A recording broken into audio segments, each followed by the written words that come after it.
ہمارے انتہائی محترم و محتشم جناب DSP صاحب مری، جناب سردار اظہر صاحب، ان کا کہ آپ کی بے پناہ کاوشوں کی وجہ سے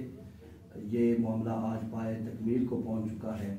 کہ 16 دسمبر کو جو ہماری ایک قاضی انیس الرحمان صاحب کی طرف سے گفتگو نے عمل اور رد عمل سے جو ایک منافرت پھیلی تھی، بحمد تعالیٰ ہمارے ان سارے دوستوں نے، جناب علامہ عبدالعلیم عباسی صاحب، جناب مفتی مظہر غفور صاحب، جناب مولانا ناصر محمود عباسی صاحب، جناب عزت مآب زکریا صاحب، اور یہ سارے حضرات اپنے رفقا سمیت جو ہے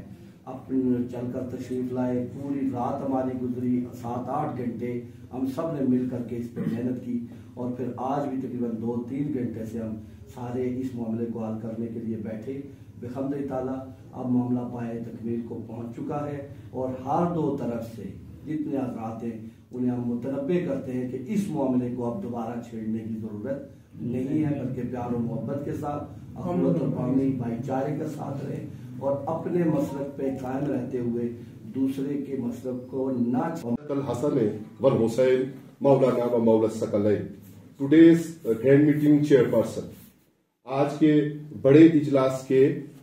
چیئر پرسن جناب راجہ صاحب DSP مری، اور من جملہ علماء کرام، بات یہ ہے کہ ہم ساری امت کے لوگ اور مجھ جیسا گناہ گار جو یہ سمجھتا ہے کہ اگر آقا کرم امام کل اصالت کل صلی اللہ علیہ وآلہ وسلم کی ذات گرامی سے وابستگی کا آخری گناہ گار کا نام ہمارا ہو تو تب بھی ہماری سعادت ہے، تو آپ صلی اللہ علیہ وآلہ وسلم کے گنبد خضرا کے سائے میں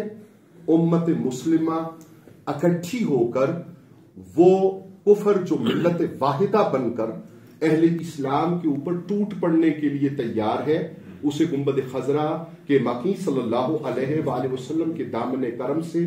اتحاد و اتفاق پیدا کرنا چاہیے، نہ کہ خدا نخواستہ کسی سے انتشار اور افتراق کی بات ہو، خدا نخواستہ خاکم پتاہن. اور آخری بات یہ کہ خواجہ اجمیری غریب نواز رحمۃ اللہ تعالی علیہ اگر خدا نخواستہ اس سے مختلف رویہ ہوتا تو 94 لاکھ غیر مسلم عالم کفر چھوڑ کر عالم اسلام میں داخل نہ ہوتے. وما علیہ الا البلاغ.